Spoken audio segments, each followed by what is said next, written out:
Innal hamdalillah nahmaduhu wa nasta'inuhu wa nastaghfiruh wa na'udzu billahi min shururi anfusina wa min sayyiati a'malina may yahdihillahu fala mudilla lahu wa may yudlil fala hadiya lahu. أشهد أن لا إله إلا الله وحده لا شريك له وأشهد أن محمدا عبده ورسوله الذي لا نبي ولا رسول بعده صلوات الله وسلامه عليه وعلى آله وصحبه ومن تبعهم بإحسان إلى يوم القيامة. أما بعد أيها الإخوة أعزني الله وإياكم اتقوا الله حق تقاته ولا تموتن إلا وأنتم مسلمون. Ma'asyiral muslimin, sidang jamaah Jum'ah rahimakumullah. Alhamdulillah, dengan kudrah dan iradah Allah, kembali di siang yang berbahagia ini Allah karuniakan kepada kita bukan saja kemauan, kemampuan, tapi juga kesempatan untuk kembali duduk bersimpuh di salah satu rumah dari rumah-rumah Allah, bait min buyutillah, masjid yang sama-sama kita muliakan dalam rangka melaksanakan tugas dan kewajiban kita menunaikan serangkaian ibadah Jum'ah. Kita berdoa mudah-mudahan amal ibadah yang telah, sedang maupun yang akan bersama kita lakukan diterima di sisi Allah Subhanahu wa ta'ala. Amin. Ma'asyiral muslimin, sidang jamaah Jum'ah rahimakumullah. Ada 3 bentuk dosa besar yang disebut sebagai al-kabair. 3 dari dosa besar itu, yang satu kita akrab, tetapi yang 2 seringkali kita lupakan. Apa yang 3 itu? Yang pertama adalah al-isyraku billah, mensekutukan Allah Subhanahu wa ta'ala. Yang kedua, wal amnu mim makrillah, merasa aman dari kemungkinan datangnya azab Allah Subhanahu wa ta'ala. Yang ketiga, wal qunutu mir rauhillah, berputus asa dari rahmat dan kasih sayang Allah Subhanahu wa ta'ala. 3 bentuk dosa besar ini berdasarkan pertanyaan yang diajukan oleh sahabat kepada baginda Rasulullah sallallahu alaihi wasallam ketika sahabat menanyakan tentang dosa-dosa besar. Ma'asyiral muslimin, sidang jamaah Jum'ah rahimakumullah. 1 dari 3 dosa besar itu adalah berputus asa dari rahmat dan kasih sayang Allah Subhanahu wa ta'ala. berputus asa dari rahmat dan kasih sayang Allah Subhanahu wa ta'ala seringkali muncul disebabkan karena ujian demi ujian, musibah demi musibah silih berganti menghampiri kehidupan seseorang. Dari sejak soal sakit, kekurangan harta, ada di antara keluarga yang meninggal, dan berbagai bentuk musibah yang lainnya. Jamaah rahimakumullah, jika itu ada pada kita, jika itu ada pada saudara kita, ada pada keluarga kita, seyogyanya kita memberikan perhatian untuk melakukan pendampingan, pencerahan, nasihat, karena manakala itu terjadi, berputus asa dari rahmat dan kasih sayang Allah, itu adalah masuk dalam kategori dosa-dosa besar. Di antara yang penting untuk sama-sama kita fahami, di antara yang penting untuk sama-sama kita sampaikan adalah yang pertama, tentang hakikat kehidupan, bahwa hidup ini adalah ujian, dan ujian itu hadir dalam dua bentuk, enak maupun tidak enak. Allah berfirman pada ayat yang kedua dari surat Al-Mulk, Alladzi khalaqal mauta wal hayata liyabluwakum ayyukum ahsanu amala wa huwal azizul ghafur. Alladzi, dialah zat Allah yang khalaqa, telah menciptakan. Apa yang Allah ciptakan?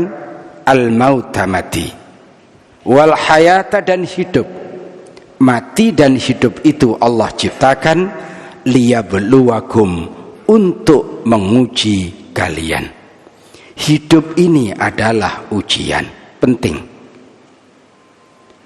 Berdasarkan suratul Anbiya ayat yang ke-35, surat yang ke-21 ayat yang ke-35, Allah menyebutkan, wa nablukum bisyarri wal khairi fitnah wa ilaina turja'un. Sungguh kami, Allah akan menguji kepada kalian. Ujian itu ternyata hadir dalam dua bentuk. Bisyarri, dengan keburukan, rasa sakit, kekurangan harta, ada keluarga meninggal, turun dari jabatan, kehilangan harta. Wal khairi, dan Allah juga akan menguji kepada kalian dengan kenikmatan, dengan kebaikan, naik pangkat dan jabatan, sehat, bertambah anak, bertambah cucu, tender menang, dan berbagai bentuk yang lainnya. Dua-duanya adalah ujian. Ini penting sehingga seseorang tidak merasa hanya diuji ketika kekurangan yang datang, tidak hanya diuji ketika sakit, tetapi juga harus merasa diuji ketika sehat, harus merasa diuji ketika naik pangkat dan jabatan. Bahwa hidup ini adalah ujian, dan salah satu bentuk ujiannya adalah kekurangan harta, adalah sakit. Itu penting untuk difahami agar seseorang siap secara batin ketika menghadapi ujian dari Allah dalam bentuk yang tidak enak. Ini yang pertama. Yang kedua, jamaah rahimakumullah, perlu disampaikan dan moga-moga itu juga menjadi sebuah solusi, bahwa para ulama kita menyebutkan al-masaibu ni'matun. Musibah itu adalah satu kenikmatan. Misalkan ungkapan ini disampaikan oleh Syekhul Islam Ibnu Taimiyah. Beliau menyebutkan bahwa musibah itu adalah satu kenikmatan. Bahkan Ulama ternama Sufyan Ats-Tsauri rahimahullah menyatakan, laisa bifaqihin faman lam ya'udil bala'u ni'amahu warrakha'u musibahu. Tidak dalam ilmu seseorang, berarti ilmu seseorang itu masih cetek, belum cukup dalam ilmunya. Manakala dia hanya bisa melihat di balik kenikmatan itu adalah kenikmatan, belum bisa melihat bahwa di balik kenikmatan itu ujian, dan boleh jadi di balik kenikmatan itu adalah musibah. Belum dalam ilmu seseorang manakala dia hanya bisa melihat musibah itu adalah musibah, dan belum bisa melihat di balik musibah itu ada kenikmatan. Maka Syekhul Islam Ibnu Taimiyah mengatakan, al-masaibu ni'matun, musibah itu adalah satu kenikmatan. Kenapa? 3 alasan yang diketengahkan oleh beliau. Yang pertama, dengan musibah itu Allah akan lipat gandakan pahala baginya. Ketika dia sikapi dengan sabar, penuh kesabaran, maka musibah baginya adalah peluang untuk mendapatkan pahala ganjaran yang berlipat ganda di sisi Allah Subhanahu wa taala. Mungkin kita adalah orang yang tidak cukup harta untuk bersedekah. Mungkin kita adalah orang yang tidak cukup banyak ilmu untuk berbagi ilmu agar supaya kita bisa mendapatkan ilmu yang bermanfaat. Mungkin kita adalah orang yang tidak cukup waktu untuk banyak melakukan ibadah. Allah Maha Tahu atas itu semuanya. Ada pintu untuk kita mendapatkan lipatan pahala. Apa pintunya? Itulah didatangkan musibah, manakala kita bisa bersabar atas musibah yang kita hadapi itu. Yang kedua, kenapa Syekhul Islam Ibnu Taimiyah mengatakan al-masaibu ni'matun? Musibah itu adalah sebuah kenikmatan. Karena di balik musibah adalah pintu bagi seseorang untuk dihapuskannya dosa-dosa dan kesalahan yang pernah dilakukan selama ini. Jamaah rahimakumullah, Allah Maha Tahu bahwa dosa kita kelewat banyak. Allah Maha Tahu bahwa kemungkaran dan kemaksiatan yang kita lakukan cukup bertumpuk.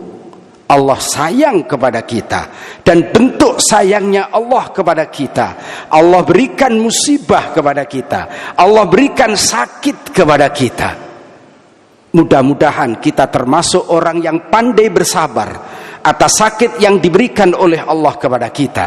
Dengan sakit itu kemudian Allah akan hapuskan dosa dan kesalahan yang pernah dilakukan. Bukankah satu doa yang pendek yang diajarkan oleh baginda Rasul sallallahu alaihi wasallam ketika kita menengok orang sakit, la ba'sa tahurun insyaallah, tidaklah mengapa, tahur insyaallah, bersih insyaallah. Jika bersabar, sakit yang diderita akan mendatangkan ampunan dari Allah dari segala dosa yang pernah dilakukan. Yang ketiga, kenapa musibah itu disebut sebagai nikmat? Disebabkan karena musibah bisa menjadi pintu bagi seseorang untuk kembali di jalan yang diridhai oleh Allah.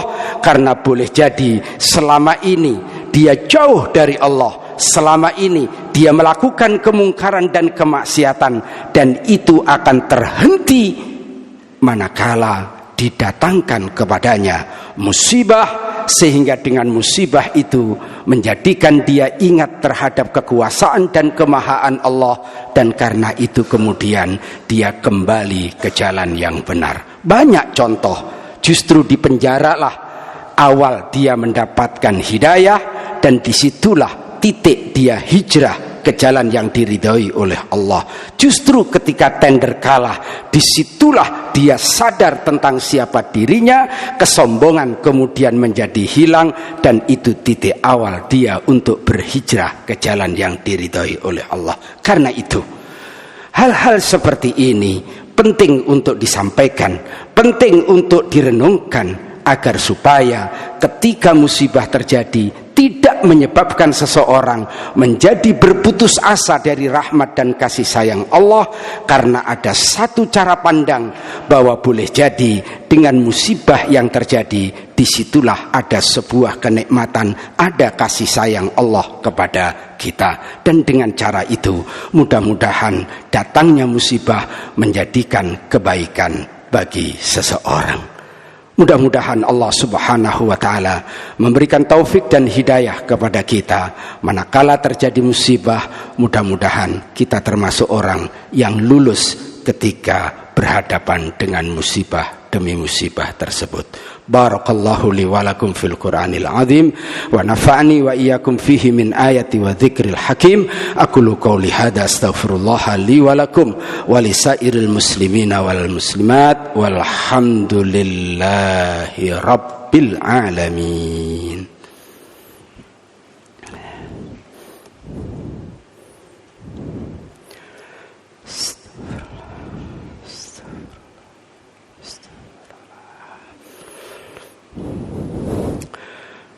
Alhamdulillahi rabbil alamin.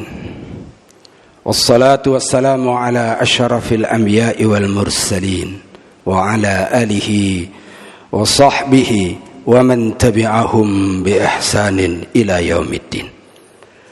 Amma ba'du ayyuhal ikhwah, a'azani Allah wa iyyakum, ittaqullaha wal tanzur nafsum ma qaddamat lighad wattaqullaha innallaha khabirum bima ta'malun.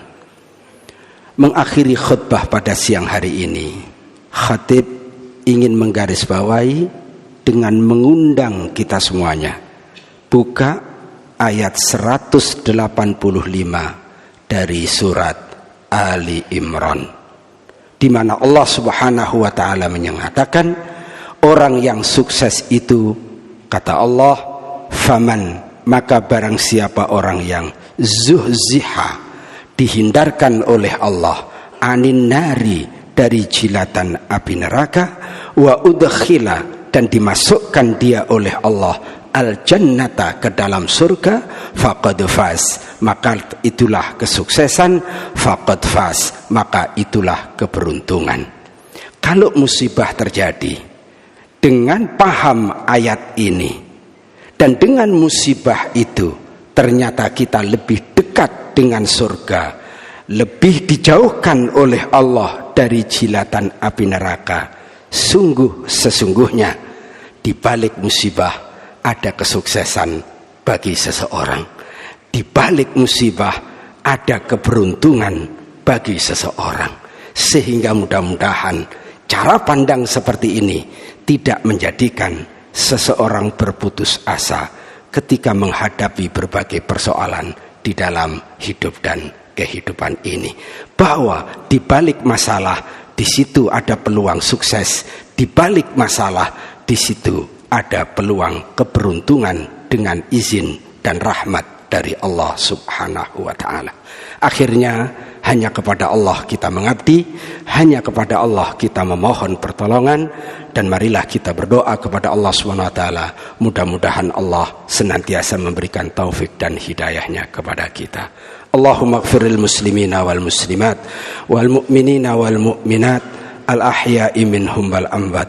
Allahumma arinal haqqa haqqa warzuqna ittiba'ah wa arinal batila batila warzuqna ijtinabah. Rabbana la tuzigh qulubana ba'da idh hadaitana wa hab lana min ladunka rahmah innaka antal wahhab. Ya munqallibal qulub tsabbit qulubana ala dinik. Ya musarrifal qulub sarrif qulubana ala ta'atik. Rabbana atina fid dunya hasanah wa fil akhirati hasanah wa qina adzabannar. Subhanaka rabbika rabbil izzati amma yasifun wa salamun alal mursalin walhamdulillahi rabbil rabbil alamin.